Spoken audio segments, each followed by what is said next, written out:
Sí, crec que sí. Hola.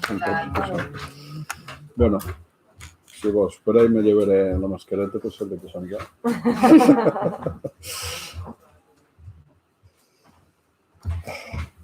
Bé, bon dia a tothom i gràcies per estar aquí en aquesta roda informativa especial perquè la feim a la Consellera de Missions Públiques i Modernització i sobre un tema que crec que és important, que és el tema de policies tutors durant el tema de Covid. Ens acompanyen en Rafael Coves, que és el coordinador de policies tutors de les Illes Balears, i en Amanda Fernández, director general de Primera Infància, Innovació i Comunitat Educativa. A vegades massa llarg tot això.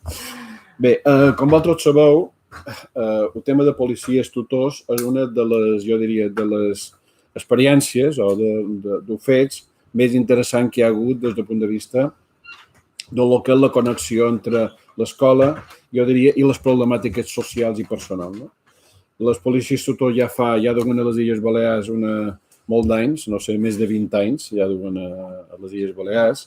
És una experiència que s'està traslladant a moltes altres comunitats autònomes espanyoles perquè és un tipus de professional, de policia, que té l'idea del tutor en relació a l'escola, sobretot secundària, que és allà on tal vegada té més relació, i que ajuda a vegades, sobretot, a resoldre conflictes que hi pugui haver de molt de tipus, de sentit escolar, o de temes de drogues, o d'altres tipus. Per tant, se tracta d'una figura molt consolidada, molt institucionalitzada, i jo vull posar de manifest la col·laboració que hi ha hagut sempre entre la Conselleria d'Educació i tot el que és el policies tutors. Ha estat un exemple durant molts d'anys, i per tant crec que s'ha demostrat no només la seva eficàcia, que és evident, sinó la satisfacció que ha generat en els centres des de fa molts d'anys en relació a la tasca d'aquesta figura, una tasca de col·laboració, que ara s'hi ha afegit la figura que hem posat en marxa alguns centres de secundària d'educadors socials.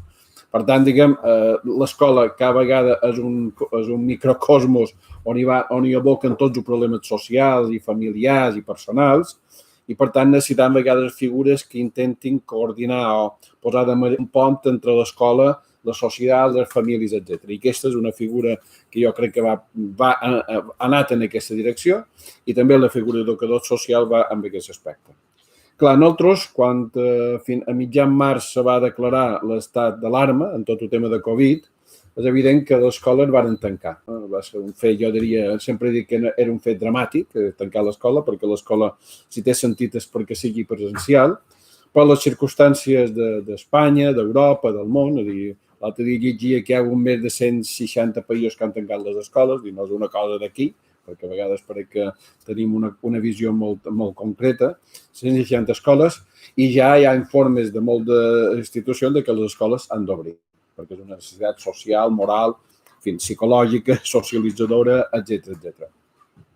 Però, com deia abans, des que van començar amb el Covid, evidentment, la figura de les policies tutors van quedar en mans del Ministeri de l'Interior, després ja diran tot el procés, però quan se va poder tornar a desenvolupar la seva tasca, han fet una tasca importantíssima per nosaltres, per la Conselleria d'Educació, per els centres, per les famílies, per el professorat, per l'equip directiu, per els alumnes, de cara a intentar veure quin tipus de col·laboració se podria fer en moments d'alarma, en moments de confinament social i escolar. I les dades que avui ens presentaran jo crec que demostren que hi ha hagut una feina, diguem, callada, anònima, invisible, perquè a vegades són feines que no surten a la premsa, són feines que no surten mitjans de comunicació, són feines que tenen un element més personal, més familiar, però que són molt eficaços, perquè a vegades el petit és hermós, les coses petites sí que tenen una dimensió d'impacte en tots els sentits. Per tant, jo passaré la paraula a la consellera Isabel Castro perquè ens expliqui una mica quina ha estat la feina de la policia tutora d'aquest tema de Covid, d'aquests 3 mesos que ha durat aquesta situació, i vull tornar a agrair una mica la col·laboració i vull agrair que la roda de premsa pugui fer aquí, avui, en seu educativa, perquè demostra, diguem, una bona col·laboració que volem, que ja ha existit, que existeix i que seguirà existint perquè és una necessitat educativa, social i de tot tipus. Jo ja parlo la paraula a la consellera Isabel Castro i gràcies. Gracias, conseller. Para la Consejería de Administraciones Públicas es un placer venir a la Consejería de Educación, así que espero que nos invitéis más veces. No te preocupes. Bueno, como explicaba el conseller, la figura del policía tutor ha sido una figura fundamental desde hace casi 20 años y además creo que siempre hay que poner en valor las cosas buenas que se han hecho y que han sido objeto de copia en otras comunidades autónomas porque es una figura de éxito, es una figura fundamental en las situaciones normales y, como no podía ser de otra manera, ha sido especialmente fundamental en una situación tan excepcional como la que hemos vivido. Nosotros no podemos también más que agradecer a todos los policías tutores la labor que hacen cada día, pero especialmente la que han hecho durante el estado de alarma. Como también explicaba el conseller, como sabéis, con la declaración del estado de alarma el pasado 14 de marzo, la coordinación de policías locales, que habitualmente es una competencia de la Consellería de Administraciones Públicas del Gobierno, pasó a manos del ministro Grande Marlaska y nosotros consideramos como Gobierno que era fundamental que pudiéramos seguir contando con esta labor que hacían los policías tutores. Y, por tanto, lo que hicimos en el pasado 26 de marzo, a los pocos días de la declaración, fue solicitarle al ministro que pudiéramos recuperar al menos las funciones de policía, de que los policías tutores podían hacer, dado que se habían cerrado las escuelas y creíamos que era fundamental recuperar esta figura de apoyo en un momento tan peculiar. El ministro desde el primer momento se mostró encantado, incluso animó a otras comunidades autónomas a hacer lo mismo y nos dijo que por supuesto que nos autorizaría y entonces nos pusimos a trabajar las dos consellerías de la mano también de los policías tutores en un protocolo de actuación que finalmente fue aprobado en el Consejo de Gobierno del pasado 8 de abril. Y a partir de ahí los policías tutores se pusieron en funcionamiento.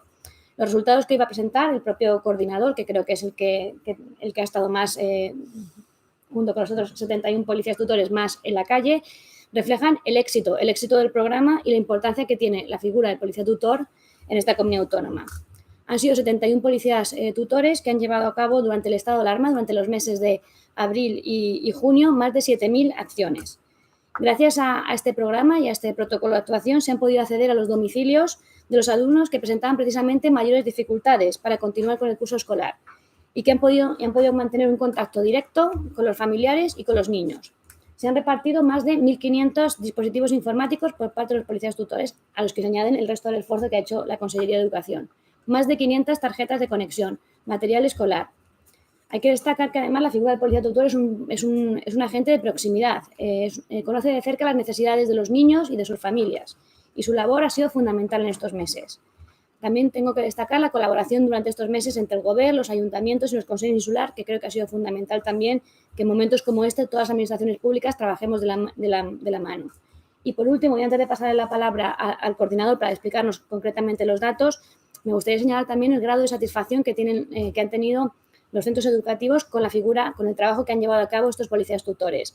Se han hecho más de 140 encuestas dentro de los centros educativos y la media de satisfacción es de 4,85 sobre 5, es decir, un sobresaliente. Por lo tanto, quiero darle la enhorabuena a los agentes y una vez más agradecerles el trabajo que hacen en la situación normal, pero especialmente en una situación tan dramática como la que hemos vivido, donde se ha demostrado que es fundamental esta figura. Sin más, le paso la palabra al coordinador para que os explique concretamente los datos de lo que se han hecho durante los meses de abril y junio en el estado de alarma. Muchas gracias. Gracias, Matías. No sé si te pones aquí si quieres. Sí.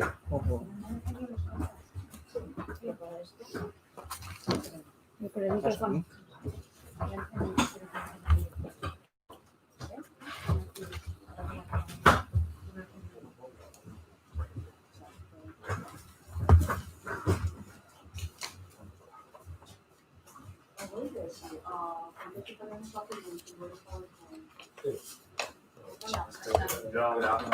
¿Qué pasó? No puesta en pantalla. Que no, me tengo que girar. Bien, sí, vale, gràcies. Bueno, bon dia. Passaré a fer un breu resum d'aquestes activitats que hem fet durant aquests mesos d'estat d'alarma per part del programa de policia tutor de les Illes Balears.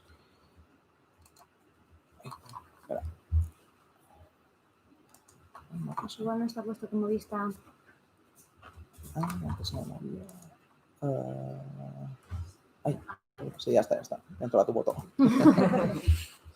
Vale. Bueno, això, bé, tots sabem que el 14 de març se decreta l'estat d'alarma. Dia 13 de març tanquen les escoles de forma sobtada.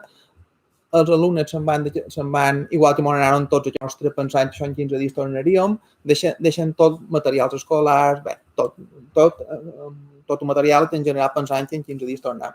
No considero que va ser curs.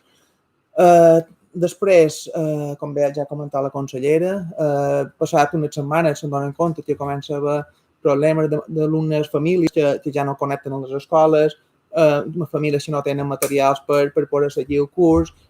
Bé, sorgeix una sèrie de necessitats que especialment l'educació se'n dona compte i és a través, després de la Conselleria d'Administracions Públiques, que a través en aquest comitè estatal de coordinació de dia 26 sí que es va poder sol·licitar al Ministre de l'Interior, que en aquell moment era corresponsal de totes les policies d'Espanya, doncs per dur a terme aquesta funció. De fet, ens van dir que sí, vam elaborar un protocol i dia 8 d'abril va quedar aprovat i vam començar a aplicar el que ara vos explicarem. Especialment les demandes que hem hagut d'educació. Hi ha 3 demandes, especialment seran 2, les més grosses, però van ser 3. El mes d'abril, el primer que se'ns va demanar va ser col·laboració per repartir dispositius informàtics i targetes de connexió a internet a totes aquelles famílies que mancaven d'aquests materials, per tal que no podien poder seguir el curs. I això va ser el mes d'abril. El mes de maig, després, ens van encomanar des d'educació localitzar o fer que establir connexions entre escola i famílies que duien 2 mesos que ja no tenien contacte amb els centres escolars, per aquells motius, és a dir, motius poden ser varis. I després, el mes de juny, aquí ja no van participar tots, va haver una sèrie de policies tutors que ens va demanar col·laboració per col·laborar en les mesures de seguretat i higiene a les proves de PBAU que ha hagut a les diferents illes. I això seria, en un resum, les peticions que van venir de l'educació, del món educatiu.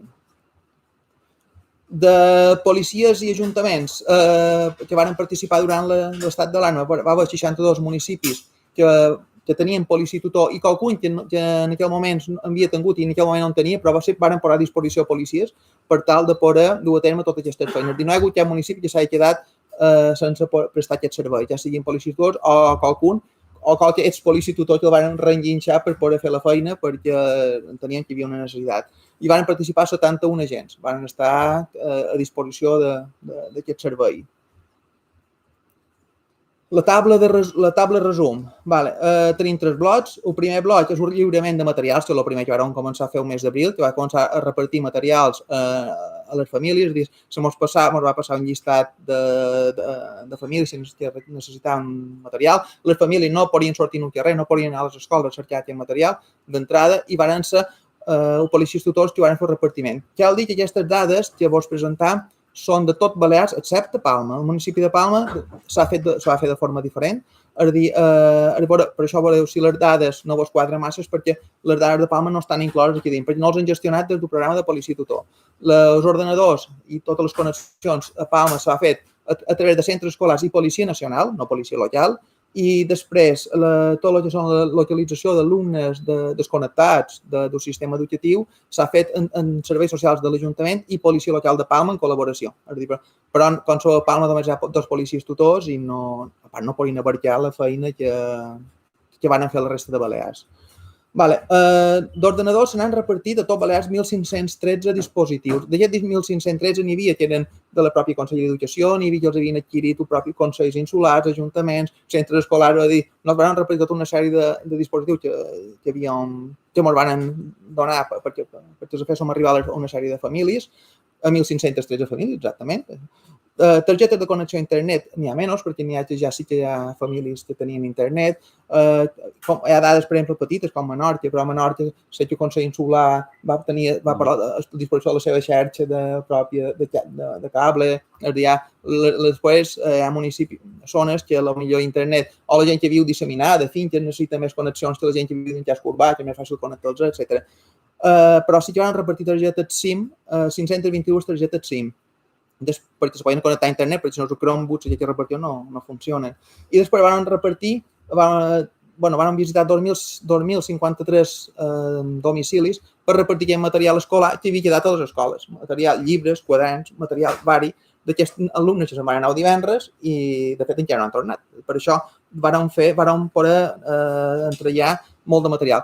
De totes maneres, cal dir que molt d'aquest material hi havia escoles que en tenien gran quantitat. el que van fer va ser organitzar amb l'autorització de la gestió de govern en aquell moment, que les famílies se poguessin desplaçar un dia concret, en diferents hores, a recollir material a l'escola. Allà, de fet, que en un principi mostrava, no sé si se veia una imatge superior, això és una mostra, per exemple, d'un dia d'aquests que van preparar que les famílies poguessin venir a recollir diferent material, en col·laboració amb els policies tutors perquè se mantinguessin les distàncies de seguretat, les d'higiene, etc. I a baix veig xarxes d'ordenadors i com s'estaven repartint durant el mes d'abril. Després, altres col·laboracions amb centres. Col·laboracions presencials, que són aquestes. Va haver 183 dies que els policies tutors van estar durant un dematí sense les escoles perquè les famílies poguessin recollir tot aquest material, com un exemple seria la imatge aquesta. Després, vàrem assistir, en l'equip directiu vàrem tenir 217 reunions, això vol dir que l'activitat seguia, és a dir, habitualment la policia tutor setmanalment se reuneix amb els equips directius per fer un repàs de com està, si hi ha qualsevol incidència, demandes, etc. Clar, les demandes seguien demandes, que les escoles estaven tancades i moltes d'aquestes reunions, per la majoria, van ser de forma virtual. És a dir, no van ser presencials, com havíem fet tota la vida, però sí que va haver encara relació i comunicació en els centres. I després tenim un apartat d'altres col·laboracions, perquè va haver molt després coses particulars, que el municipi, qualque policia tutor li havia demanat qualque feina concreta, van deixar un camp obert perquè sabien que hi havia més feines, no poden dir quins, perquè són molt, hi ha altres col·laboracions, perquè sempre han de deixar un espai, perquè cada ajuntament, després, cada policia tutor, segons la raó del centre, pot fer una sèrie de funcions o altres, sempre deixem un espai perquè puguin incloure altres actuacions. I després, actuacions en l'alumnat desconnectat. 811 alumnes que l'escola va deixar de tenir contacte. Uns, podríem posar diversos exemples, alumnes que van fugir un moment donat del municipi on residien, van canviar de domicili, inclús qualcun pensant que va fugir de l'illa, no vull dir un mes d'abril perquè no podien sortir, però que a través d'indagacions que hem fet no han desaparegut, d'altres van canviar de domicili i d'altres, la majoria, en aquests casos, no s'ha connectat. Ho han d'entendre com, mira, no hi ha escola, doncs no hi ha escola, igual que quan no hi ha escola per Nadal. I això, una de les funcions de policia tutor va ser fer entendre a les famílies que el fet de nova escola, el fet que l'escola passava a ser a distància i s'havien de mantenir un contacte amb els centres educatius, perquè entenen l'absentisme escolar aquell que no va a escola, però quan l'escola tanca entenen l'absentisme com aquell que no està connectat amb l'escola. I això la que van fer entendre. I quan se va explicar a les famílies, la majoria de casos, quasi tots, se van connectar amb el centre i van començar a fer les feines que els van començar a encomanar. Simplement s'havia d'explicar i necessitaven que el cuitinàs en aquest domicili l'explicarà. Vàrem obrir 112 protocols d'absentisme. Aquests 100 protocols són alumnes que sí que ja desconnectaren, que van decidir estar desconnectats, o famílies. Millor dit, alumnes que no varen, o qualcun perquè no varen localitzar, simplement per il·localització. S'ha d'obrir un protocol d'absentisme, que és el que està regulat tant per les normes de la Consell d'Educació com per els nostres protocols, perquè necessita una sèrie d'averiguacions extraordinàries. Després, dins d'aquestes visites que fèiem a domicili es van detectar 135 situacions de risc social, no en tenen greu, perquè les greus seran d'altre tipus, no els detectam amb una simple visita, que són mancances de qualsevol tipus. El que se feien en aquest cas són informes de serveis socials dels ajuntaments, perquè es fos un servei social després que pogués actuar damunt d'aquestes famílies per diferents situacions que havien detectat.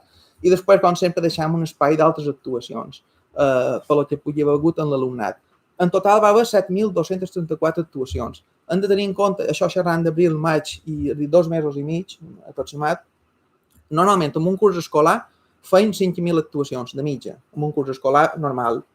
En 2 mesos i mig n'han fet 7.000 i després tenim les actuacions que han fet de setembre a març, que encara no s'estan comptabilitzant, que no sé quantes en sortiran, però n'hi ha, si ho veureu segur, però xerrant d'un volum de feina bastant gros en comparació a altres cursos escolars.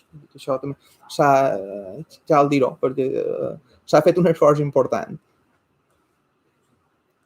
Què feim cada any? Això ho feim sempre, no és extraordinari. Nosaltres avaluem el servei cada any, perquè volen saber, a través dels equips directius de tots els municipis, no tots els centres de Balears, perquè són molts, però sí almenys de cada municipi, un o dos centres els enviem una enquesta per saber com està funcionant el servei, perquè volen que sigui un servei de qualitat i per això han de mantenir un sistema de qualitat per detectar si hi ha qualsevol conflicte. I aquest any ja vam demanar un grau de satisfacció de setembre a març i de març a final de curs. I això seria el resultat de març a final de curs. Quin era el grau de satisfacció? Sempre li fem una escala de 1-5, diferents ítems, i tant demanem a IES com a CEIPS, per poder comparar, inclús a municipis que no tenen IES. I així podem saber la realitat. Pràcticament no va haver ni un municipi que hi hagués molts dies que ha anat malament la relació. Jo crec que tothom va per la seva part. Basta veure la mitja, que està en un 4,82 damunt 5, no poden demanar més. Han tingut col·te per l'institut de baixa metge, que no ha pogut actuar, que per això tenim col·te de nota més baixa, però han tingut coses molt justificades, però en general estan molt satisfets. No esperam unes valoracions tan altes com hem obtingut. I ara ja per al pròxim curs escolar comptarem en 57 municipis que prestaran servei de policia amb 85 agents. Ara tenim una sèrie de municipis que per qüestió de jubilacions i de més ara ens manquen alguns policies tutors, però és una qüestió d'opositar, d'oposicions i de tornar a renovar les places, però són ajuntaments que estan implicats en tenir aquesta figura i és una qüestió clara. Com sabeu, ara hi ha molta jubilació de policia local a través d'un nou Real Decret que va haver del govern central, però també tenim la majoria de municipis. Tots allà on hi ha institut, hi ha policia tutor. Això ho tenim garantit. I per acabar, hem enviat un protocol de com han d'actuar els policies tutors a l'inici de curs. Ja els hi van demanar que dia 10 de setembre, que és quan comença l'escola, sigui tots els policies tutors procurin estar de servei, que ja no hi hagi ni vacances, ni lliures, ni res. Procurarem tenir tota la plantilla en marxa, perquè entenem que l'escola serà un moment difícil, un moment de canvi, d'una nova etapa que haurem d'experimentar i ens posarem a disposició de tots els centres escolars perquè aquesta etapa per aportar el nostre granet d'arena en aquestes funcions, especialment de tot el que són fer compliment de les mesures de seguretat i higiene, que és el que haurem d'estar aquests primers dies. Després ja hem de fer una rutina, ja està, serà igual que un altre any, però aquests primers dies sí que ja han demanat per això a totes les prefectures de policia que tinguin aquests policies de guàrdia, i després els han fet un procediment de com actuar. Aquest procediment està basat en la normativa educativa que se va publicar recentment, no fa massa, està basat en això. I és que els han demanat que abans que comenci l'escola se reuneixin en tots els equips directius per conèixer els famosos plans de contingència i saber el paper del policia tutor en cada moment durant els 3 escenaris que planteja l'educació. La normalitat, el confinament, és a dir, quina ha de ser la relació i com us hem de comunicar durant el curs, durant els 3 escenaris. Això que ho hem de tenir clar abans que comenci l'escola i si ja ho han notificat en això perquè ja comencin n'hi ha que de fet ja estan en contacte i n'hi ha que han participat en la redacció, me consta, de plans, han demanat la col·laboració per redactar plans de contingència. Després, organitzar la presència de policia tutor i policia local en general en els entorns escolars. La nostra feina sempre és de portes cap a de fora, si no ens demanen col·laboració de dins no actuam, sempre a col·laboració, però de portes cap a de fora entenem que el primer dia sí que hi ha d'haver presència policial, ja siguin tutors o no, perquè hi ha d'haver presència policial a tots els centres, perquè no hi hagi aglomeracions, l'ús de la mascareta, les distàncies, etc., se pugui complir en tot el que marca la normativa, control de mesures de seguretat i higiene en els entorns escolars, i després també d'educació s'ha de fomentar l'ús de la bicicleta a peu per anar a les escoles. I això sí que els ajuntaments tenen un paper important, que tot el que és el trànsit en casc urbà correspon a l'Ajuntament i a la policia local en especial, i sí que els han demanat que dissenyin rutes escolars segures, d'aquestes per que els nens puguin a les famílies anar a peu, més llocs per aparcar bicicletes, és a dir, si han de suprimir aparcament de cotxes per ampliar zones de peu, de bicicleta, etc., tot això sí que ja els han demanat als ajuntaments que facin una revisió de tota la senyalització viària dels entorns escolars per adaptar-ho a les noves mesures que haurem de tenir per setembre. I amb això jo cap aquest resum del que hem fet aquests 2 mesos i mig. Molt bé. Moltes gràcies. Gràcies. Bé, si vos pareix, ara podríem començar el torn de preguntes amb respecte a aquesta presentació de la memòria de policies tutors Covid-19. Perdó. L'any passat, en el curs que hem passat, hi havia 62 municipis i ara n'hi haurà 57 que ha ocorregut. Són menys. No sé. Això, en tot cas, podria respondre en Rafael, però evident ja ho ha dit. És dir, la pregunta, perdoni. que n'hi ha manco. Sí, n'hi ha manco municipis que tenen Per aquest pròxim curs, sí, el que he dit, és dir, tenim ara, durant l'estat d'alarma hi havia municipis que no comptaven, que estan adherits al programa però no comptaven en la persona per diferents motius o perquè hi ha hagut jubilacions i no se poden cobrir el servei mínim, etc. I durant l'estat d'alarma sí que ens varen posar a disposició aquests expolicies tutors o altres policies que fessin la funció, perquè era un moment extraordinari. Un moment tornem a la normalitat, clar, són places que ara mateix ens queden vacants pendent d'oposicions. Però clar, un policia local, recuperar una plaça de policia requereix 2 anys. Durant que se treu una oposició, se forma, és una cosa un poc lenta, recuperar un policia local. I s'han de seguir tots els procediments que no se poden fer contractacions com en el món laboral, en el món privat. Ha fet una sèrie de requisits. Però, bueno, és qüestió. Però sí que les qüestions bàsiques sempre estan cobertes. És a dir, no quan requerim qualsevol cosa, i al moment de l'estat d'alarma van requerir necessitar ajuda, van tenir l'ajuda. Aquestes mesures de principi de curs els faran complir, siguin policies tutors o no. És a dir, el mínim sempre està cobert. Ara, l'especialització, clar, ha d'haver una persona formada, especialitzada, i és un moment d'això. El problema són ara mateix les vacants per jubilacions. N'hi ha hagut moltes. I n'hi ha que ara són moltes. Va haver una època que van entrar molt de policies i ara és el moment que s'estan jubilant. Sí, solo por precisar, en los 2 años que dice Rafael, es que además de pasar el proceso de oposición, luego tienen que hacer un curso de capacitación como policías locales que da el EVAP, que dura 800 horas. Por lo tanto, al final, hasta que el policía local está físicamente en el puesto de trabajo en la calle, tarda esto. Porque el curso de capacitación es un curso complejo y largo porque precisamente tienen que estar muy formados y muy especializados. Y es el curso de capacitación que se forma desde l'EVAP. Per tant, no hi ha reteades. No, és un tema de jubilació. Sempre ha hagut només 2 policies. Bueno, n'hi havia 3. N'hi havia 3, i ara n'hi ha 2. Palma ha perdut 170 policies l'any passat i enguany. Però 2 no. No. Mai ha hagut, màxim ha hagut 3. Sí, n'hi havia 3. Perquè si en tots els municipis que hi ha un institut, no sé quants instituts hi ha, vull dir, quants policies... 70. Està un poc... No, sí, el problema, el que ens diu l'Ajuntament és que fins que no recuperi totes les places perdudes no pot ampliar la plantilla. És una qüestió municipal. Fins que no hagi el personal no se pot adherir a aquest programa. Nosaltres posem tots els recursos del programa, però necessitem que l'Ajuntament designi les persones. És personal municipal. És una qüestió d'això, de mancança de personal. Sí.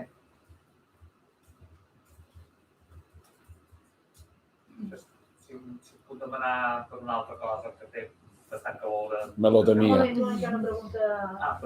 Ja m'ho de dir després ja. Bueno, des de IB3 Ràdio demanen si hi ha possibilitats de recuperar els alumnes que abandonaran l'escola durant el confinament, que aquests 102 alumnes puguin tornar a l'escola el proper curs escolar. I després una altra pregunta també per el Rafael. No sé qui vol contestar, si m'hi o no. Jo, en tot cas, contestaré jo i després, si vol, Amanda. Bé, 2 coses, no? És evident que el dret a l'educació és una obligació dels pares que els nens estiguin escolaritzats a l'ensenyança obligatòria. Per tant, si no compleixen amb aquesta obligació, se li pot obrir un expedient perquè per manca de no fer el seu deure, no? Per tant, nosaltres esperam que la situació aquesta Covid que vàrem viure, o que vivim, però que vàrem viure des de març fins al mes de juny, no impossibilita que aquests alumnes puguin retornar al centre educatiu. Ara ha acabat el procés d'escolarització, tot i que sempre està obert el procés d'escolarització, evidentment a les Illes Balears, i esperem, segur, que cap nen deixarà d'anar a escola, tenint en compte que l'escola començarà el dia 10 de setembre, de forma presencial, amb totes les mesures de seguretat que cal fer, i, per tant, totes les famílies tenen l'obligació. Per tant, el que va passar durant aquest temps que ens han explicat és una cosa excepcional. No no és una cosa normal. Que hi ha absentisme escolar sempre n'hi ha d'absentisme, per això tenim un protocol que s'estan aplicant i inclús qualque vegada se pot enviar i s'envien a Fiscalia. Fiscalia, per si a casa, ha de prendre les decisions oportunes en funció d'aquesta manca de responsabilitat d'un pare respecte d'això. Per tant, segur que ho recuperen tot, però això dependrà una mica després de les circumstàncies. Però, en definitiva, dia 10 de setembre, l'escola a les Illes Balears comença de forma normal, de forma presencial i amb totes les mesures de seguretat que seran possibles en tots els sentits. Això és una mica la idea. Per tant, d'absentisme n'hi pot haver, però no serà per un tema de Covid, serà per unes altres decisions, evidentment. No sé si... Només volia afegir que, igual que en Rafael ha comentat, que una de les instruccions que hi ha és que tot d'una que comenci l'escola connectin amb els policies tutors, l'altre és precisament fer el seguiment d'aquest alumnat. És a dir, des dels centres, perquè, per exemple, en Rafael parlava, n'hi ha que s'han canviat de municipi. Nosaltres, quan comenci, sabem si realment han canviat de municipi perquè estarà escolaritzat en un altre centre. I això realment ho hem de verificar. Això és igual que un protocol com el Consell de Sentir-me o d'alumnes no localitzats que passen durant el curs. I després d'aquests que vagin pogut connectar, en el moment que retornin i se connectin, l'escola fa una tasca de parlar amb la família i amb aquell alumne m'ha que ha passat perquè no s'han connectat. És a dir, perquè és necessari que aquesta desconnexió no només no torni a passar, sinó que no faci que aquesta bretxa que hem dit que ha passat durant tots aquests mesos continuï, no? Perquè si està desconnectat i ve a escola però segueix desconnectat perquè havia mancat tot això, s'ha de fer una feina dins l'escola amb aquests alumnes que tornin, ells tindran localitzats, però s'ha de seguir fent feina. I després, aquests casos que no quedi localitzat perquè s'han anat de viatge, doncs seguirem amb el protocol pertinent, que serà el d'absentisme d'alumnes no localitzats. Per tant, és important. L'absentisme ja, normalment, aquesta xifra, sí, però més o manco quan tinc absentisme 102, no? Jo no m'ho recordo.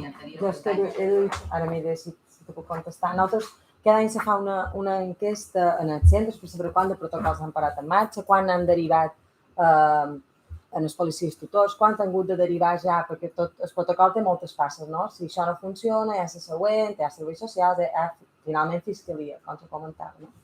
Nosaltres hem fet una primera enquesta que diguéssim que va abans del confinament i després tenim dades de durant el confinament.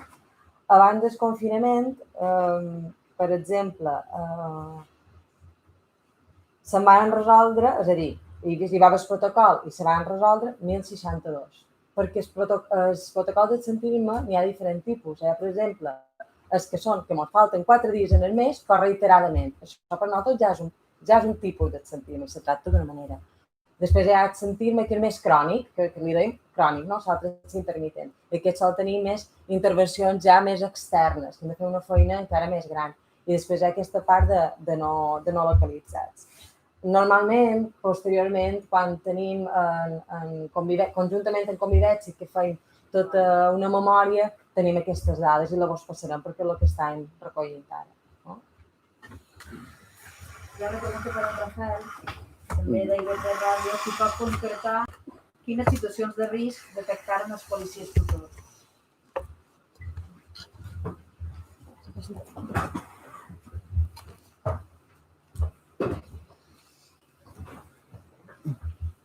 Sí, la situació... Bé, xerrem en general, perquè d'aquestes 100 i pico n'hi deu haver un pot de tot. Són situacions de mancances, per exemple, qualcú que li pugui menjar qüestions alimentàries, de qualsevol que no tenim d'obres ni per pagar un llum, que no hauran tret internet, és a dir, hi ha una sèrie de situacions que són més d'àmbit de serveis socials municipals, no xerrant de coses greus que acabarien a l'IMAS, perquè ho dèiem una visita, això no ho detectàvem amb una simple visita, de mancances de tipus personal. Entenem que no és que hagin detectat que hi hagi un maltractament ni res de tot això.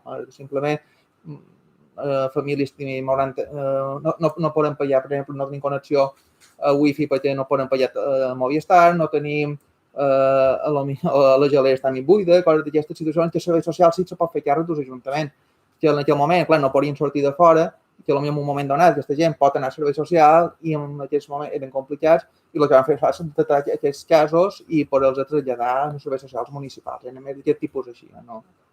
Que la majoria se solen resoldre després. Ja no té més preguntes. És tu turno. Sí, jo li volia demanar ja resposta una mica li volia demanar que era 1 mes i 4 dies per començar el curs. Bàsicament, estant de la qüestió, si hi ha cap novetat, que hagin de ser de pares, que hagin de ser de professors. I també li volia demanar concretament, per exemple, s'ha detectat un cas de coronavirus en una escola de Palanova. Podria saber exactament quin protocol se seguirà quan se detecta o si se detecta un cas de coronavirus a una escola, un centre públic, concertat, que se farà, es tancarà el centre. Quin protocol hi ha per aquest cas concret? Bé, en principi és evident que nosaltres, des de la Conselleria d'Educació, ho hem preparat, jo diria tot, o quasi tot, perquè tenir tot controlat realment seria molt complicat, evidentment, però el que serà les instruccions per començar el curs 2021. Nosaltres, el mes de juny, se van fer 14 comissions de feina, on hi havia tota la comunitat educativa, per tal d'establir quines, de diferents tipus. Hi havia sindicats, hi havia FAPAs, hi havia concertada, hi havia directors, per tal de donar els elements per fer les instruccions. A partir d'aquestes comissions van fer unes instruccions juntament en salut. Vull recalcar que per primera vegada en la història les instruccions de principi de curs s'han fet conjuntament entre salut i educació, on hi ha tota una sèrie de protocols, on hi ha aspectes pedagògics, però hi ha molts d'aspectes que fan referència a la salut, a la protecció individual, a la neteja, etc. Per tant, és un protocols que de qualsevol manera van a la creació d'un entorn de seguretat, tot, no diré total, sinó el més possible, no? A partir d'aquí, d'aquestes instruccions, els centres, els equips directius, en l'aprovació de claustres de professors, han elaborat un pla de contingència per al curs 2021. Aquest pla de contingència, que de qualsevol manera planteja 3 escenaris, hi ha l'escenari A de normalitat, presencialitat, en totes les mesures de seguretat, l'escenari C, que és el tema de confinament, és a dir, que ens tornem a confinar, diguem, esperem que aquest no sigui així, i després tenim l'escenari B, que és un escenari mixt, és a dir, que hi pot haver brots, un centre, una aula, etc. O situació en què plantegin una combinació, sobretot a secundària, batxillerat i FP, entre l'ensenyament presencial i l'ensenyament online. Però, torno a repetir, tot això està plantejat. Per altra banda, ja els centres saben el professorat nou que tindran, és a dir, ja, això ho vull recalcar, no? És un tema que ho he dit moltes vegades, però a vegades no basta. No només no hi ha reteades, sinó hi ha 458 professors més. 458 professors més. I ja aquests professors començaran a principi de setembre. Alguns, els centres ja ho saben.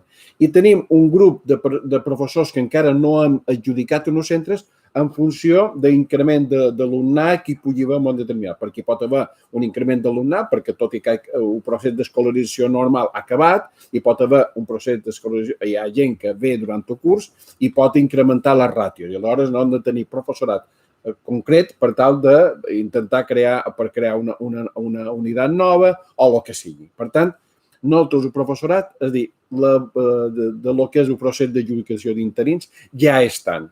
I estaran des de setembre fins a agost.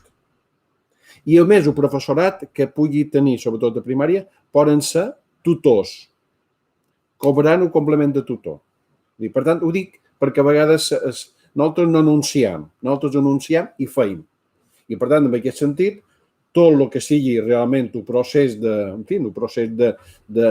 començar la màxima normalitat i estan treballant. Què estan fent més? Nosaltres, abans, i a més vull dir que aquest professorat ha estat a l'escola pública i a la concertada, simplement per tenir-ho clar. Nosaltres en aquest moment estem treballant amb ajuntaments el tema de netatge, tema importantíssim. Nosaltres ja, com a Conselleria d'Educació, som els responsables dels centres de secundària, d'FP, de conservatoris, etc., Escola Oficial d'Idiomes, i això és la nostra responsabilitat. I la responsabilitat passa per 2 eixos. Un, hem incrementat un 20% dels pressupostos d'aquests centres I segurament hi haurà reorganització de la feina. Per què? Perquè realment resulta que potser ha d'haver més gent durant el matí o una persona per Ubanys, per exemple, que és un lloc estratègic, un lloc important, i potser per l'hora baixa, per fer net, hi haurà d'haver... En fi, cada centre s'ha de reorganitzar, però nosaltres ja hem incrementat un 20% els recursos que s'han de posar en marxa en aquests centres educatius.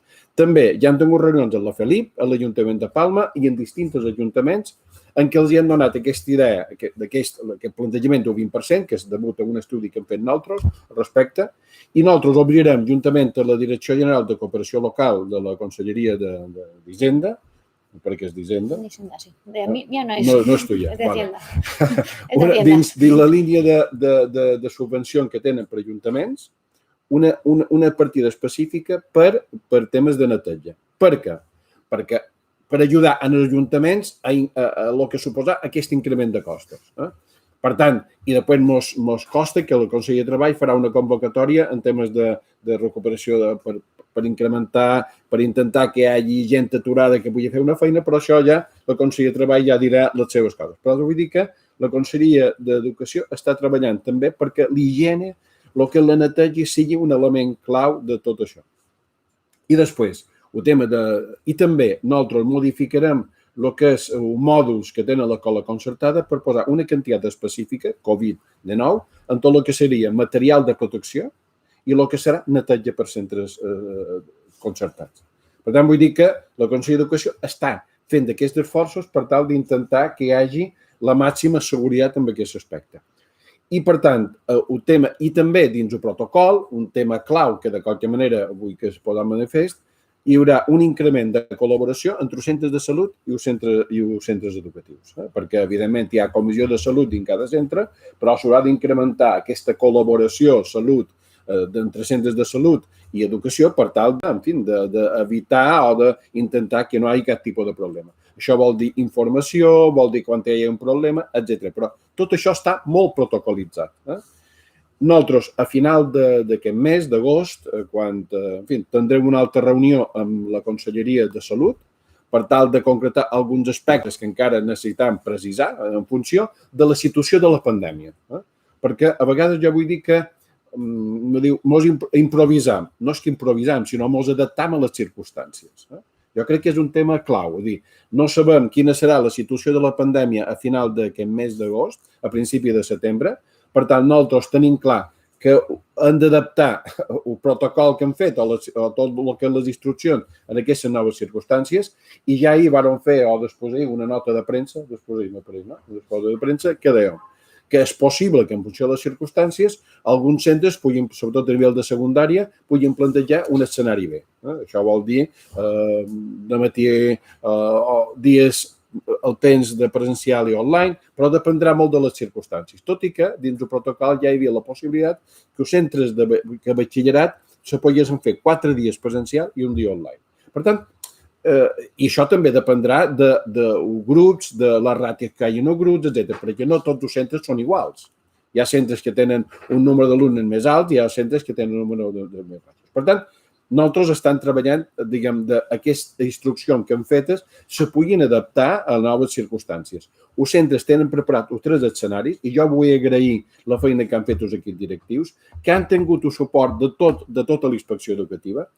No hi ha cap centre que no ha tingut el suport de la inspecció educativa com assessorament, acompanyament, ajudes, etc. I tots els centres educatius de les Illes Balears, tots públics i concertats, tenen una prova de contingència. Ara, l'haurem de posar en marxa, evidentment, a partir de setembre. El que tu has plantejat de l'escoleta de Palma Nova. Jo avui de matí he xerrat a la regidora d'Educació de Calvià. Ell tenen obert 10 escoletes infantils. Només hi ha hagut aquest cas en aquest centre d'una nina de 2 anys que va tenir símptomes com de constipar, però després s'ha concretat que era coronavirus, i per prevenció, salut, perquè aquí no és una decisió educativa. Salut ha decidit tancar el centre durant un temps, fent-ho PCRs i fent-ho rastretjos a tots els treballadors, a els nens i a les famílies per tal de veure que no hi hagi cap tipus de problema. Per tant, jo vull posar de manifest que des de l'estiu, des de llevar un mes de juliol o juny, ja van començar les escoletes d'infants. hi ha hagut un cas de Palma Nova, un cas que no és greu, que les famílies estan informades, que no hi ha hagut cap tipus de problema. Per tant, hem de donar la informació, hem de ser el més transparent possible, però sense crear alarma social, no? Perquè el virus està aquí. Per tant, demanant prudència, demanant control, demanant mesures de seguretat, etc. I, efectivament, dins del protocol, quan hi hagi un cas possible, un brot, a una aula, a un centre determinat, serà Salut que determinarà, i això ja està dins el protocol, el que hem de fer. Si tancam aquella aula o se tanca el centre. I, per tant, el centre durant una quarantena, durant X temps, aquell centre queda tancat, o aquella aula. Perquè penseu que nosaltres, des que vam fer protocols, des d'infantil fins a quart de primària, veig manco, cream grups estables, grups de convivència, etc. No? Per tant, si aquests grups tenen manco relació, el millor de més serà confinar aquella aula, no? Tot això. O si hi ha edificis diferents, que hi ha educació infantil o primària, etc., a lo millor de més confines o tanques educació infantil. És a dir, però la decisió és bàsicament de salut pública. No? Per què? Perquè, evidentment, és el que tenen la capacitat legal de prendre una decisió preventiva o per intentar evitar que hi hagi més contagis. És a dir, per tant, aquesta és una mica la situació en què ens trobem. Per tant, nosaltres el que volem són dues coses. Per una part, intentar tenir tots els elements per començar el curs amb la màxima normalitat, presencialitat, sobretot infantil i primària. Per nosaltres, infantil i primària i segurament els dos primers cursos de secundària són claus de la presencialitat. S'ha demostrat que la presencialitat és insubstituïble, que la digitalització està aquí per quedar-se, però com un element de suport, perquè en els primers cursos, evidentment, ha de ser clau la presencialitat. És veritat que serà una presencialitat, jo diria, continguda, perquè no serà tan possible el que hem fet habitualment, no?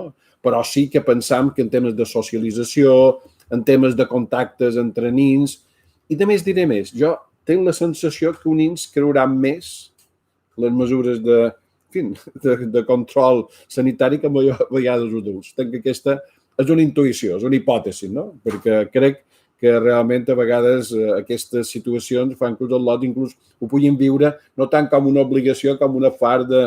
I a més, com que hi ha molt més mestres i docents, poden fer jugar com un paper més lúdic, en la mesura que se pot fer el tema lúdic. Però bé, jo crec que hem de ser seriosos amb aquest tema, hem de ser rigorosos. Jo demano la màxima col·laboració de tothom, la màxima responsabilitat de tothom. És evident que és un curs que ens hi jugam moltes coses. És un curs en què també ho diré clarament, la seguretat total no existeix. És a dir, evidentment, hi ha brots dins tota la societat espanyola i de les Illes Balears i per tota Europa, hi ha brots, i hem de ser conscients que mentre no hi hagi una vacuna eficaç, i després un tractament que de cada vegada hi ha millor tractament, perquè també cal dir, per exemple, que hi ha manco morts. I això vol dir que de qualsevol manera se fan millors rastretjos preventius i que la medicina ha trobat millor quin tipus de tractament s'han de fer.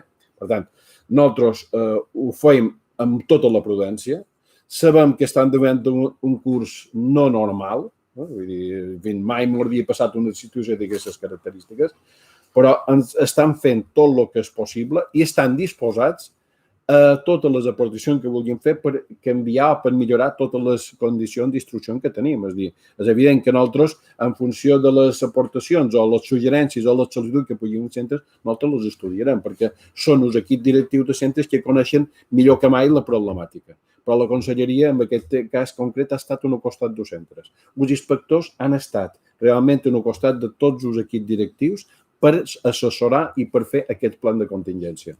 I les instruccions les hem fet a la Conselleria d'Educació en Conselleria de Salut. Per tant, tenim-ho contesta. Ara, el mes de setembre, hem de veure com està la situació i haurem de fer la màxima tranquil·litat, prudència, etc. Jo vull destacar una cosa que té en Rafael, un tema que també ens preocupa, que ja també han xerrat amb l'Ajuntament, el tema de les entrades en els centres educatius. Han d'evitar aglomeracions, evidentment, a lo millor se pot fer que s'allargui més el procés d'entrada a l'escola, evidentment hi haurà entrades diferents, horaris distints, també dins del protocol penseu que hi ha horaris de patis distints en funció de grups que hi pugui haver. És a dir, jo crec que hem de canviar una mica el xip que teníem realment en temes escolars, hem d'entendre que estem en una situació d'una pandèmia que està aquí, que no l'hem derrotada i que, per tant, hem de tenir protocols, hem de tenir la màxima seguretat possible. I jo entenc i entenem perfectament les pors que hi pugui haver.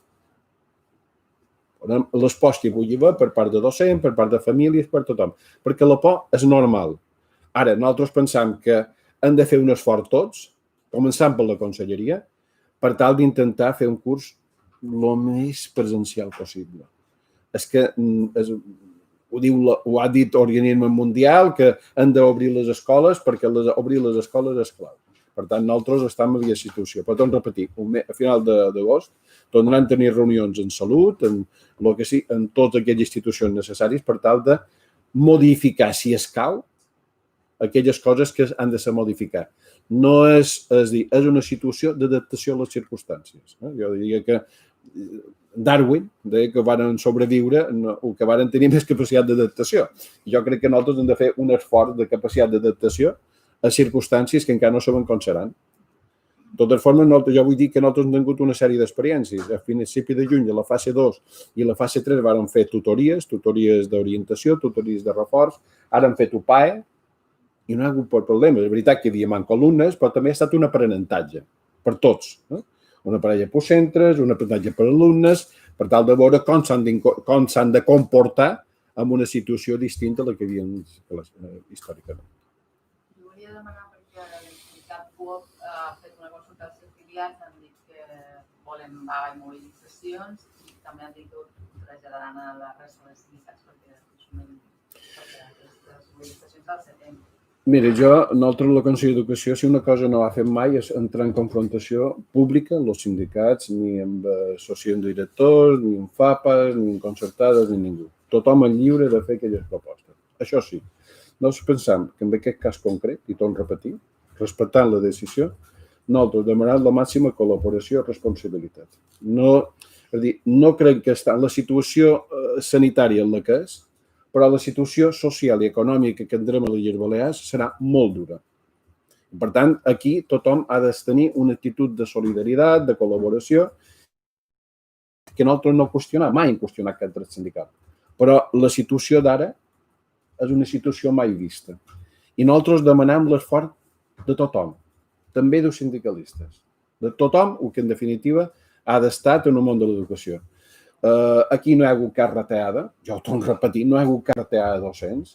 Hi ha una inversió Covid especial en aquest sentit. Hi haurà increment de les ajudes de menjador per a totes les famílies. Hi haurà increment d'ajut per temes de protecció, de neteja, de material de digitalització. Se posarà en marxa un pla de reforç, un pla de reforç educatiu a partir d'octubre. Escolti, aquí mos hi jugam molt com a societat i com a comunitat educativa. Hem d'estar a l'altura. Jo he dit que la comunitat educativa ha fet una feina durant aquests mesos, jo diria invisible, anònima, que no s'ha vist, en contradicció, perquè no estàvem preparats per aquesta situació, no estàvem preparats, i qui digui la contrària, diguem, miente, és una mentida total, ningú estava preparat, i s'ha demostrat que aquesta situació de no presencialitat pot tenir efectes socials i educatius molt negatius de cara a determinats col·lectius i famílies. I això hem de ser conscients. Per tant, jo demanaria la màxima responsabilitat, la màxima col·laboració, acceptant totes les crítiques que ens puguin fer. Evidentment, nosaltres no som perfectes, hem fet tot allò que hem pogut fer a les nostres possibilitats i demanant responsabilitat. I jo crec que en aquest moment implica la màxima col·laboració. Nosaltres, a final d'agost, xerrarem amb sindicats, xerrarem amb directors, farem reunió amb directors, amb famílies, amb tothom, amb la concertada.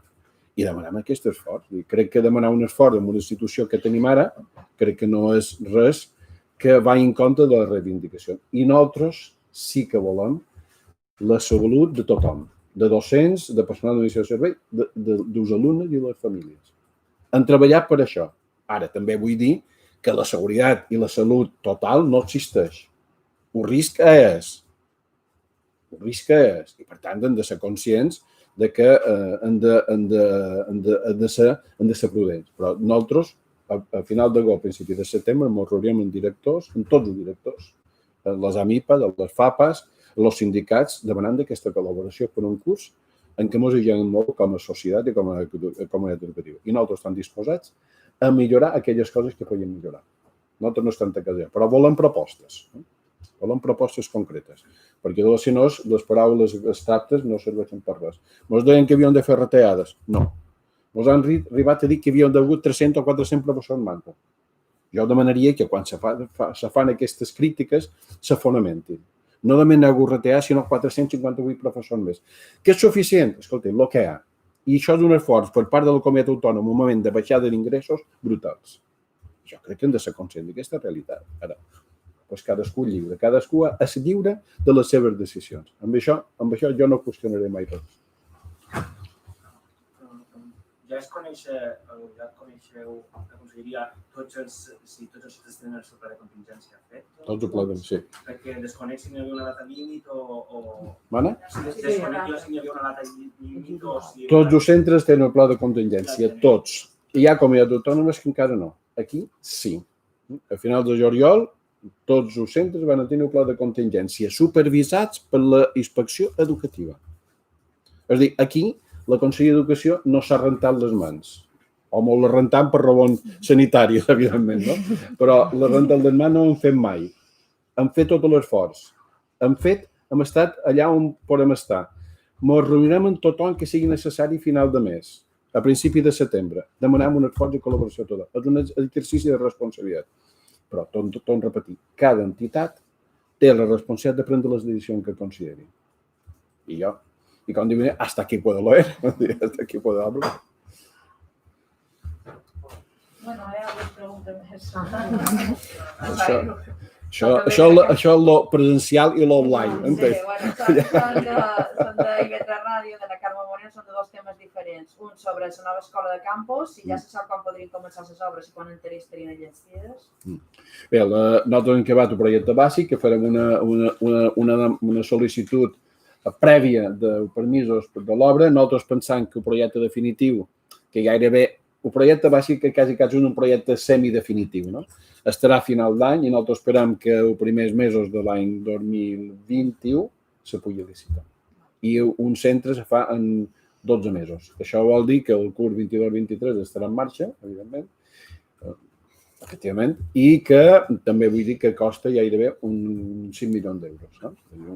És veritat que és una reivindicació important de fa molt d'any de la comunitat educativa de Campos, que és veritat que hi ha hagut molts problemes sobre el solar, que aquests problemes s'han anat solventant perquè la voluntat política i la conselleria està a aquest centre. Nosaltres podem haver estat una mica que les coses s'han retardades, no tant per qüestió de la Conselleria d'Educació, que com va començar a fer feina quan va tenir el solar, que el va tenir a final del passat legislatura.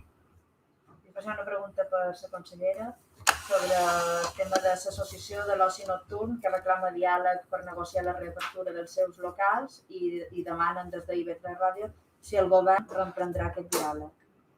Bueno, desde la Consejería de Administraciones Públicas, como sabéis, hemos impulsado un decreto ley que busca precisamente controlar que no se incumplan las medidas, y creo que también hay que poner en valor que esta es la primera comunidad autónoma que puso este decreto en marcha para controlar, y que a partir de ahí otras comunidades autónomas como Murcia, Andalucía, Valencia, Extremadura han copiado el decreto. Yo también respeto las declaraciones que haga la asociación, pero las resoluciones que la Consejería de Salud firma y que ha determinado que no deben estar abiertos en este momento sanitario los locales que tengan un aforo de más de 300 personas, es una decisión puramente sanitaria, no es un capricho de este gobierno, sino que sanitariamente se van tomando las medidas en función de la situación de la pandemia que tenemos.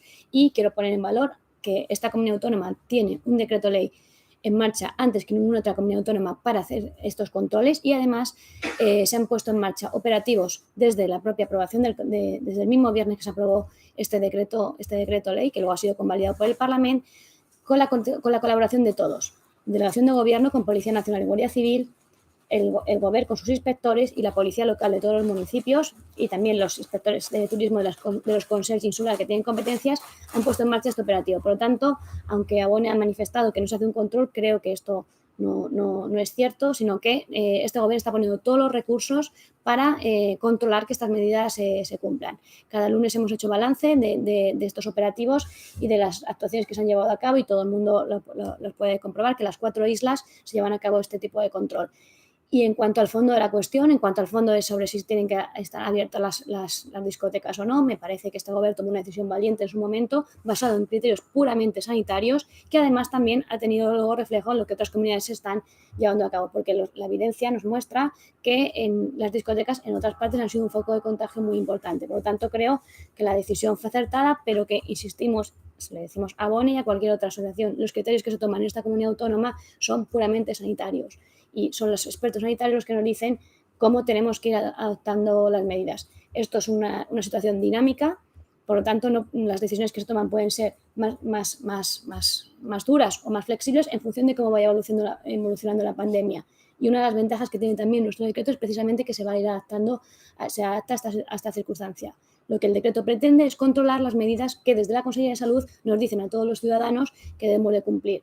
Creo que la mayor parte de los ciudadanos cumplen con las medidas y lo que no vamos a permitir es que las negligencias de unos pocos pongan en riesgo a todos los ciudadanos y ciudadanas de Baleares.